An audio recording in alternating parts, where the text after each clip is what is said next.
नमस्कार। ये है फलक की कहानियों का अद्भुत संसार। किस्सा, कहानी, कहानियाँ जिसमें लिखते हैं हम खुद को। मैं हूँ रीता मिश्रा तिवारी और आज मशहूर उपन्यासकार और साहित्यकार मुंशी प्रेमचंद जी की लिखित रचना निर्मला का आज मैं 8वां अनुच्छेद पढ़ने जा रही हूँ।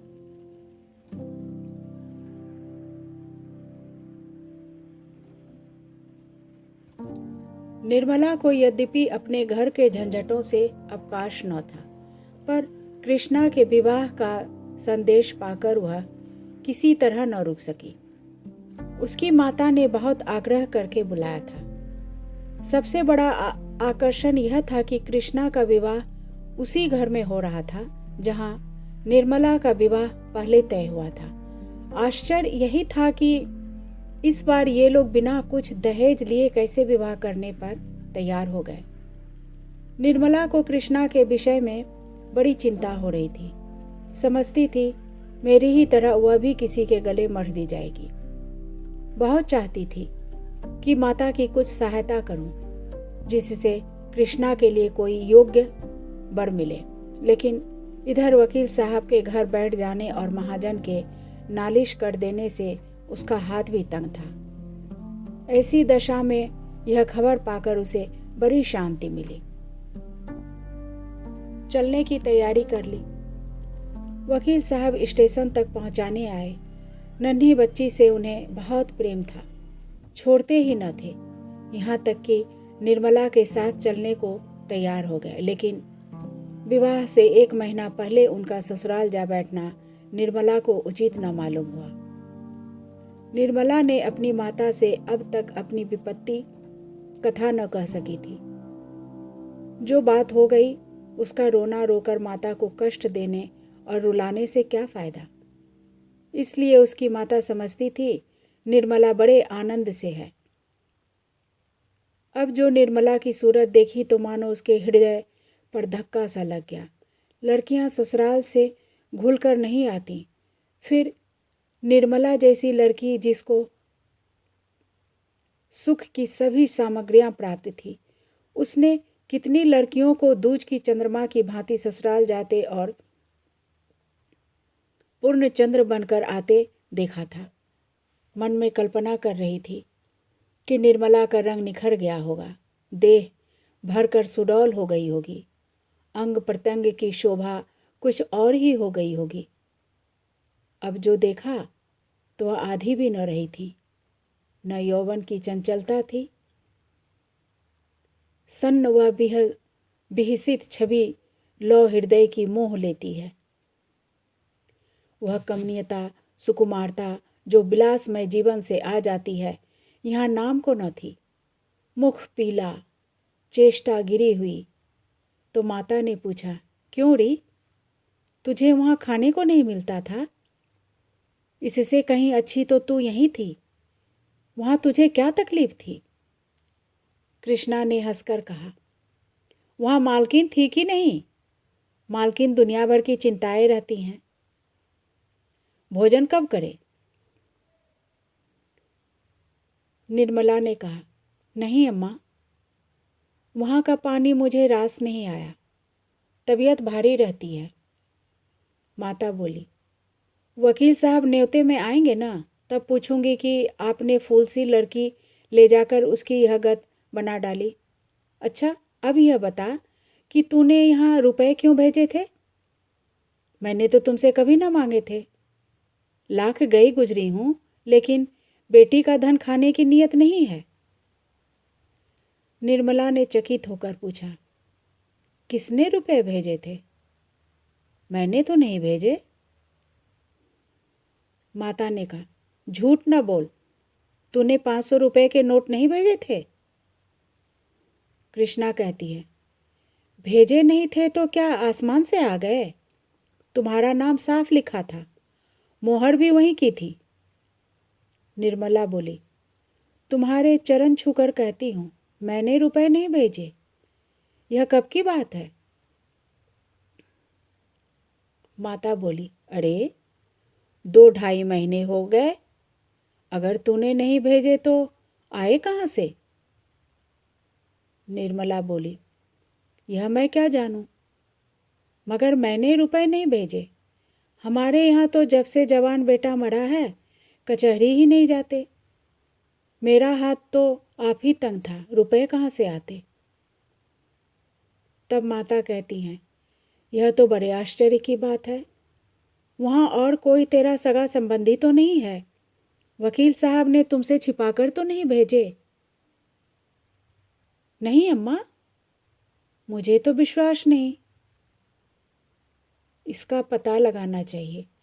मैंने सारे रुपए कृष्णा के गहने कपड़े में खर्च कर डाले। यही बड़ी मुश्किल हुई। दोनों लड़कों में किसी विषय पर विवाद उठ खड़ा हुआ और कृष्णा उधर फैसला करने चली गई तो निर्मला ने माता से कहा, इस विवाह की बात सुनकर मुझे बड़ा आश्चर्य हुआ। यह कैसे हुआ अम्मा? यहाँ जो सुनता है दांतों तले उंगली दबाता है।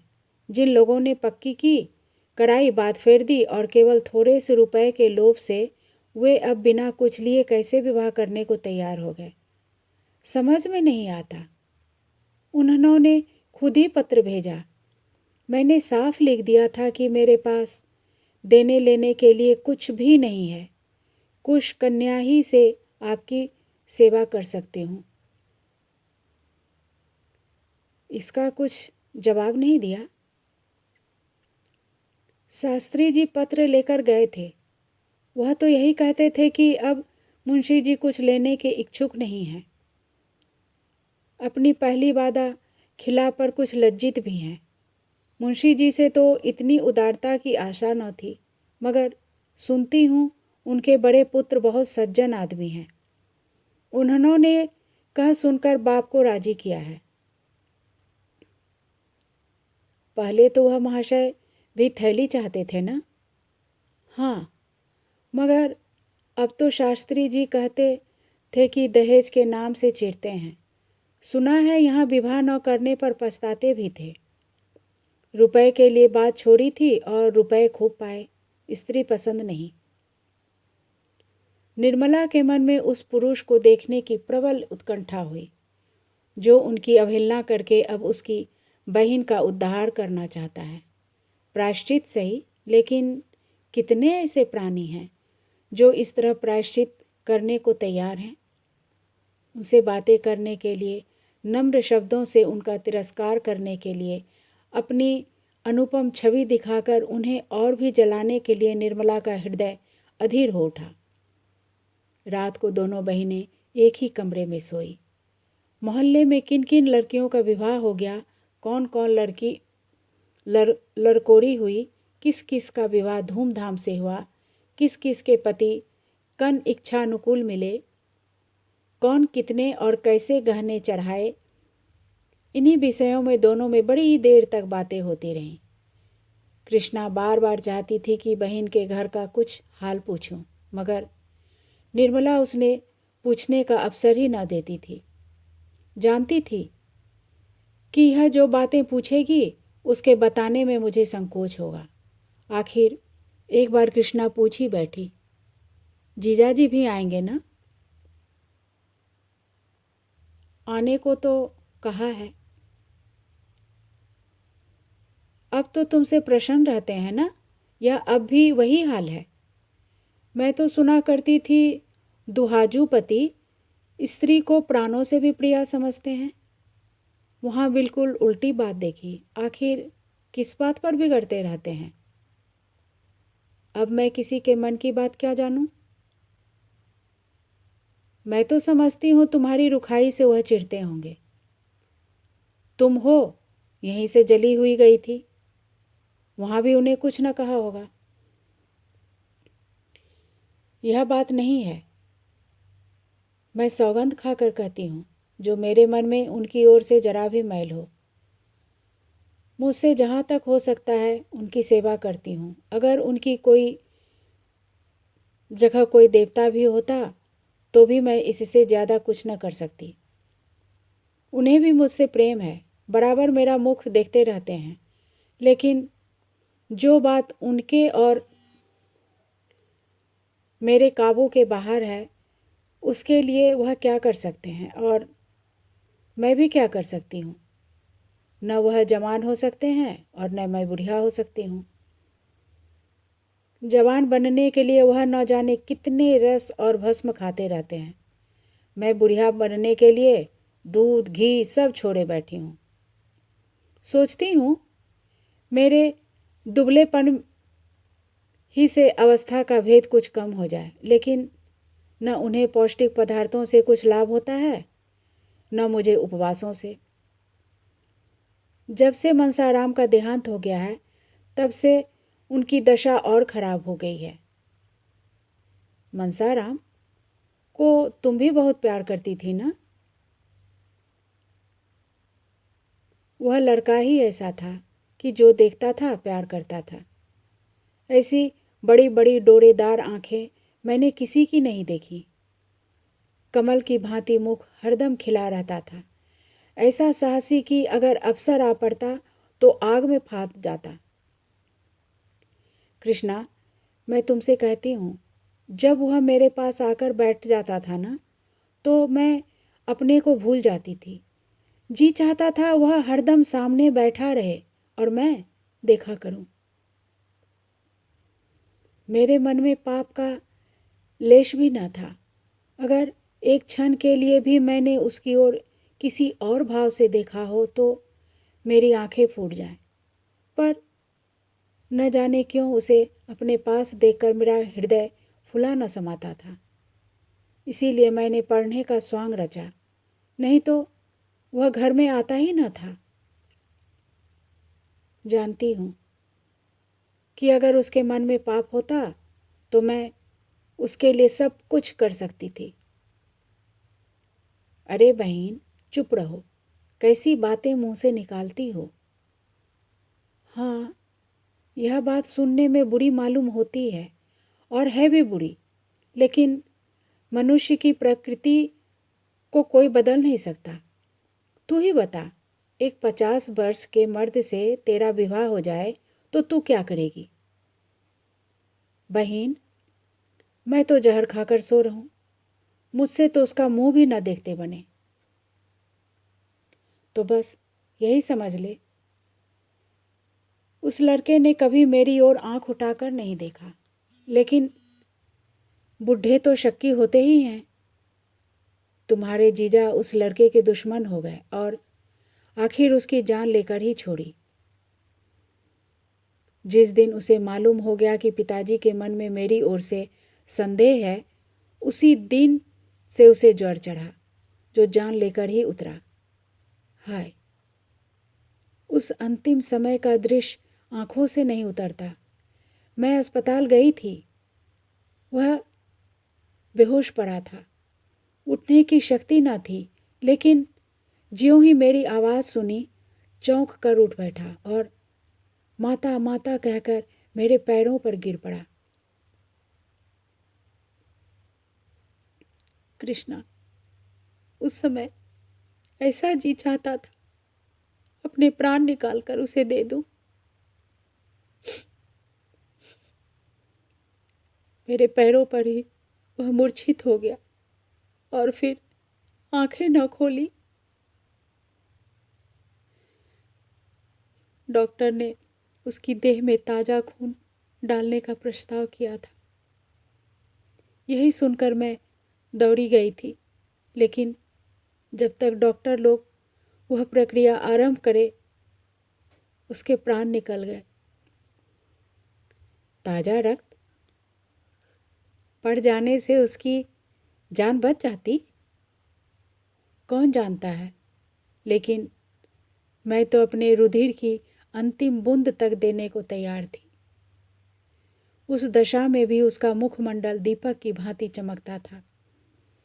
अगर वह मुझे देखते ही दौड़कर मेरे पैरों पर न गिर पड़ता, पहले कुछ रक्त देह में पहुंच जाता तो शायद बच जाता। तो तुमने उन्हें उसी वक्त लिटा क्यों न दिया? अरे पगली, तू अभी तक बात न समझी। वह मेरे पैरों पर गिरकर और माता पुत्र का संबंध दिखाकर अपने बाप के दिल से वह संदेह निकाल देना चाहता था। केवल इसीलिए वह उठा था। मेरा क्लेश मिटाने के लिए उसने प्राण दिए और उसकी वह इच्छा पूरी हो गई।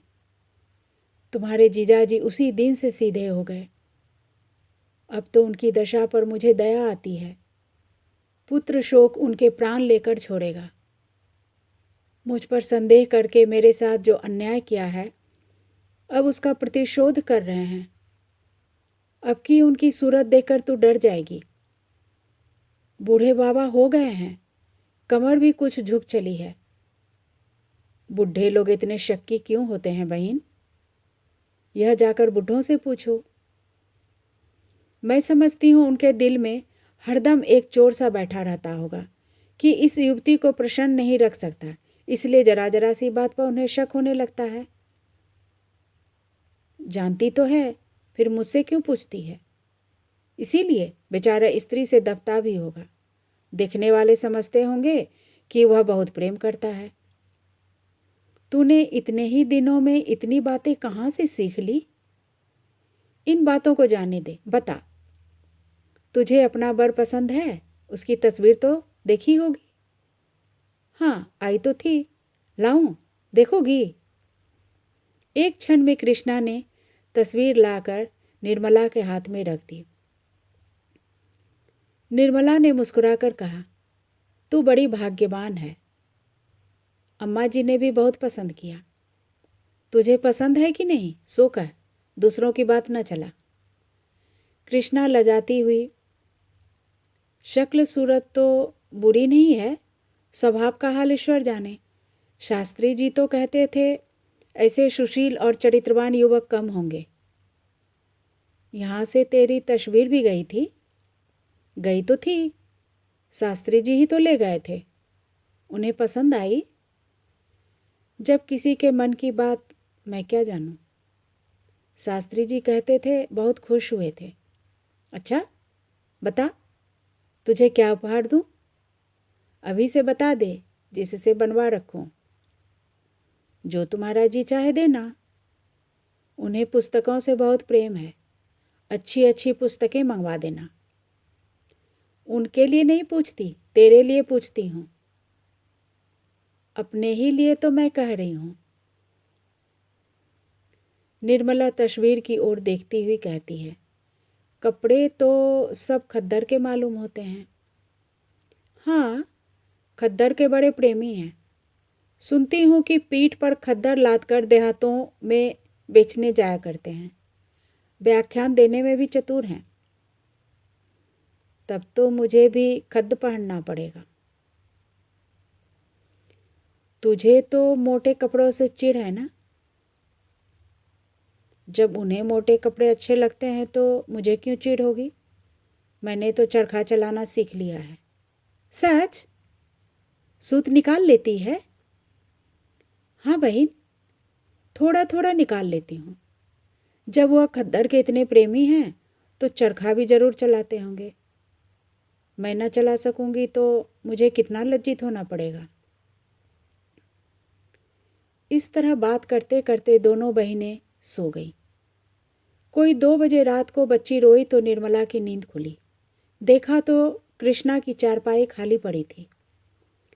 निर्मला को बड़ा आश्चर्य हुआ कि इतनी रात गए कृष्णा कहाँ चली गई। शायद पानी वानी पीने गई हो। मगर पानी तो सिरहाने रखा हुआ है, फिर कहाँ गई? उसे 2-3 बार उसका नाम लेकर आवाज़ दी, पर कृष्णा का पता न था। तब तो निर्मला घबरा उठी। उसके मन में भांति भांति की शंकाएं होने लगी। सहसा उसे ख्याल आया कि शायद अपने कमरे में न चली गई हो। बच्ची सो गई है तो वह उठकर कृष्णा के कमरे के द्वार पर आई। उसका अनुमान ठीक था। कृष्णा अपने कमरे में थी। सारा घर सो रहा था और वह बैठी चरखा चला रही थी। इतनी तन्मयता से शायद उसने थिएटर भी न देखा होगा। निर्मला दंग रह गई। अंदर जाकर बोली, यह क्या कर रही है रे? यह चरखा चलाने का समय है? कृष्णा चौंक कर उठ बैठी और संकोच से सिर झुकाकर बोली, तुम्हारी नींद कैसे खुल गई? पानी वानी तो मैंने रख दिया था। मैं कहती हूँ दिन को तुझे समय नहीं मिलता जो पिछली रात को चरखा लेकर बैठी है? दिन को फुर्सत ही नहीं मिलती। निर्मला सूत देखकर बोली, सूत तो बहुत महीन है। कहाँ बहन, यह सूत तो मोटा है। मैं बारीक सूत काट कर उनके लिए साफा बनाना चाहती हूँ। यही मेरा उपहार होगा उनके लिए। बात तो तूने खूब सोची। इससे अधिक मूल्यवान वस्तु उनकी दृष्टि में और क्या होगी। अच्छा उठ इस वक्त, कल काटना। कहीं बीमार पड़ जाएगी तो सब धरा का धरा रह जाएगा। नहीं मेरी बहन, तुम चलकर सो जाओ, मैं अभी आती हूँ। निर्मला ने अधिक आग्रह न किया, लेटने चली गई, मगर किसी तरह नींद न आई। कृष्णा की उत्सुकता और यह उमंग देखकर उसका हृदय किसी अलक्षित आकांक्षा से आंदोलित हो उठा। ओह, इस समय इसका हृदय कितना प्रफुल्लित हो रहा है। अनुराग ने इसे कितना उन्मत्त कर दिया है।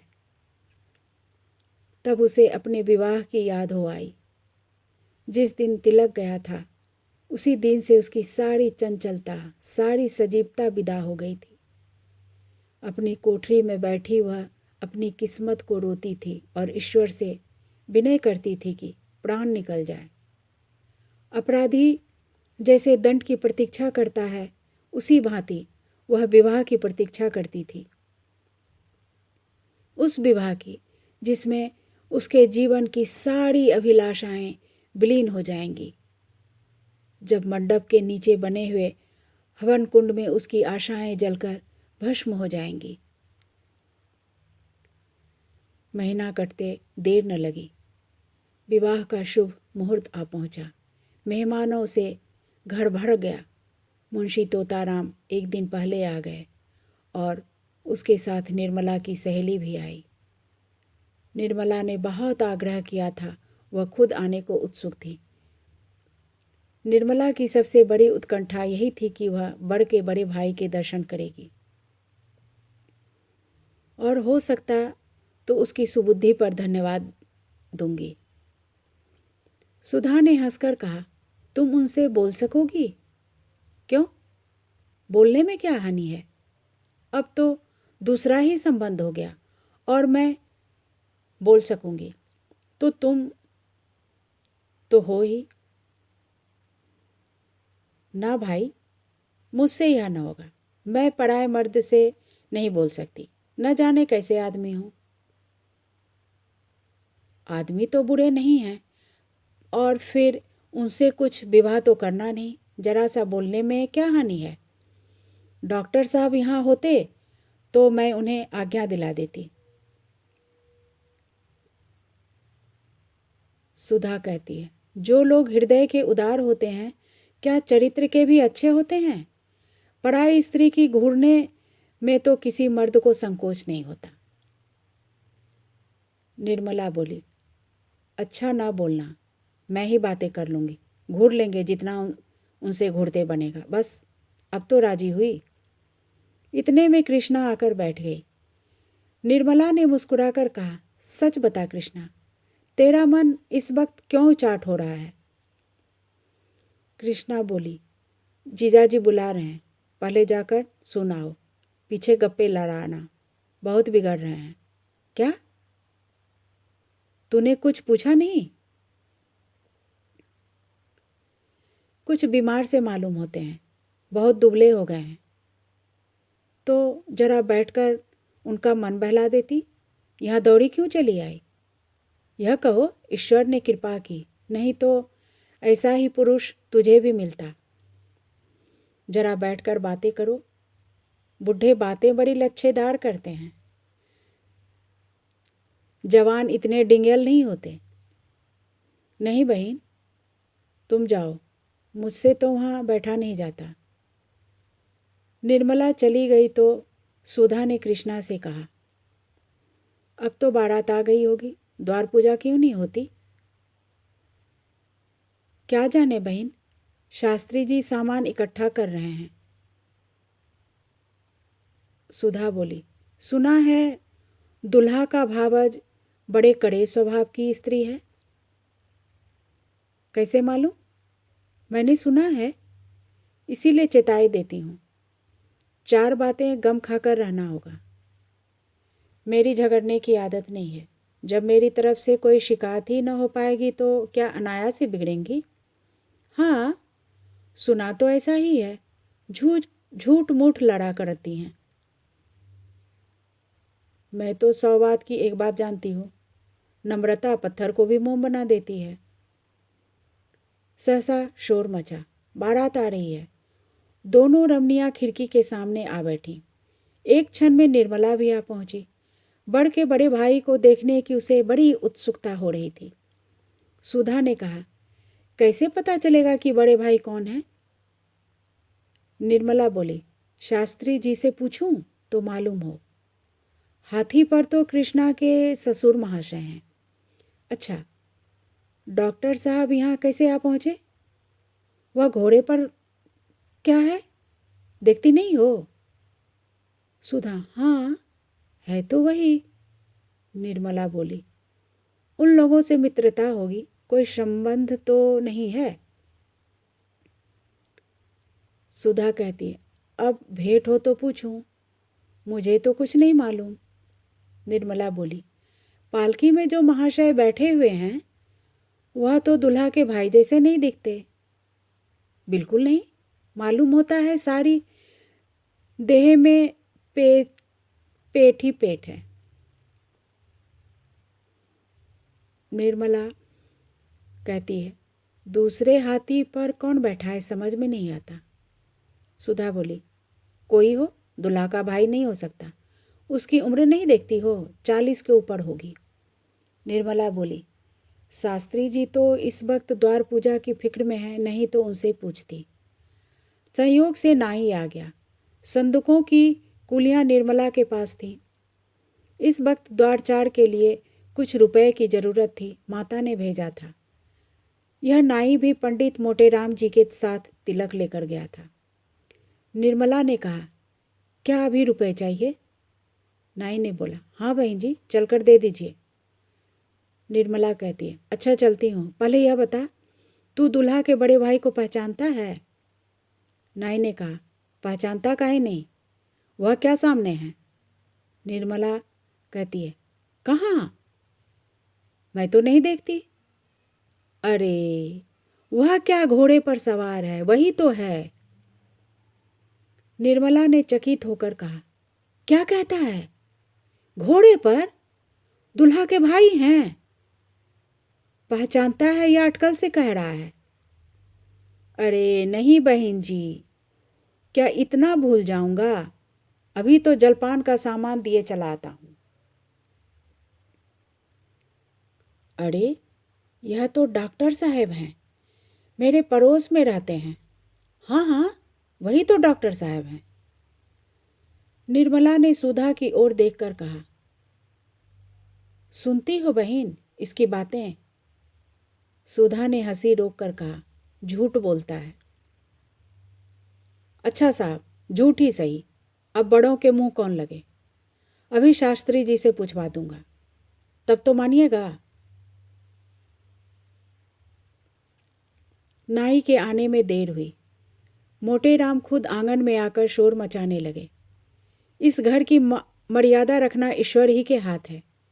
नाई घंटे भर से आया हुआ है और अभी तक रुपए नहीं मिले। तब निर्मला कहती है, जरा यहाँ चले आइएगा शास्त्री जी, कितने रुपए दरकार हैं, निकाल दूं? शास्त्री जी भुनभुनाते हुए और जोर जोर से हाँफते हुए ऊपर आए और एक लंबी सांस लेकर बोले, क्या है? यह बातों का समय नहीं है, जल्दी से रुपए निकाल दो। लीजिए, निकाल तो रही हूँ, अब क्या मुंह के बल गिर पड़ूं? पहले यह बताइए कि दुल्हा के बड़े भाई कौन हैं? शास्त्री जी कहते हैं, रामे जी राम राम, रामे जी राम। इतनी सी बात के लिए मुझे आकाश से नीचे पटक दिया। नाई क्या ना पहचानता था? नाई तो कहता है कि वह जो घोड़े पर सवार है वही है। शास्त्री जी बोले, तो फिर किसे बता दें? वही तो है ही। घड़ी भर से कह रहा हूं पर बहन जी मानती ही नहीं, नाई ने कहा।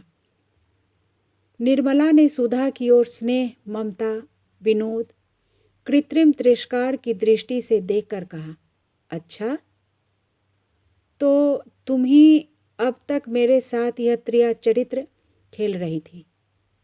मैं जानती तो तुम्हें यहाँ बुलाती ही नहीं। ओफो, बड़ा गहरा पेट है तुम्हारा। तुम महीनों से मेरे साथ शरारत करती चली आती हो और कभी भूल से भी इस विषय का एक शब्द तुम्हारे मुंह से नहीं निकला। मैं तो 2-4 ही दिन में उबल पड़ती। सुधा बोली, तुम्हें मालूम हो जाता तो तुम मेरे यहाँ आती ही क्यों? निर्मला बोली, गजब रे गजब। मैं डॉक्टर साहब से कई बार बातें कर चुकी हूँ। तुम्हारे ऊपर यह सारा पाप पड़ेगा। देखो कृष्णा, तूने अपनी जेठानी की शरारत, यह ऐसी मायाविनी है, इनसे डरती रहना। कृष्णा बोली, मैं तो ऐसी देवी के चरण धो धोकर माथे चढ़ाऊंगी।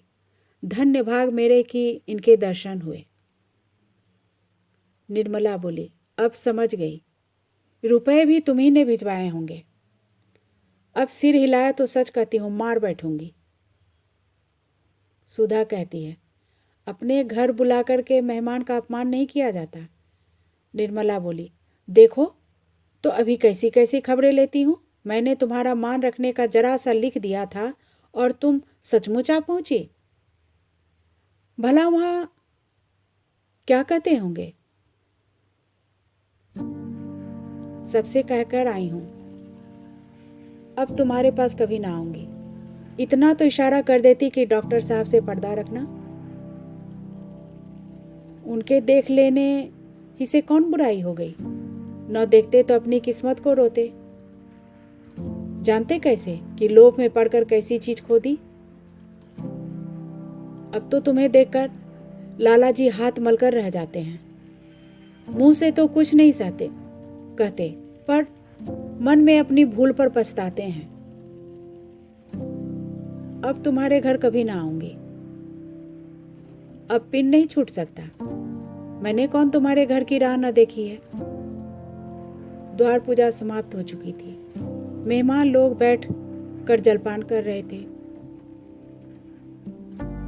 मुंशी जी की बगल में ही डॉक्टर सिन्हा बैठे हुए थे। निर्मला ने कोठे पर चिक की आड़ से उन्हें देखा और कलेजा थाम कर रह गई। एक आरोग्य, यौवन और प्रतिभा का देवता था, पर दूसरा, इस विषय में कुछ न कहना ही उचित है। निर्मला ने डॉक्टर साहब को सैकड़ों ही बार देखा था, पर आज उसके हृदय में जो विचार उठे वे कभी न उठे थे।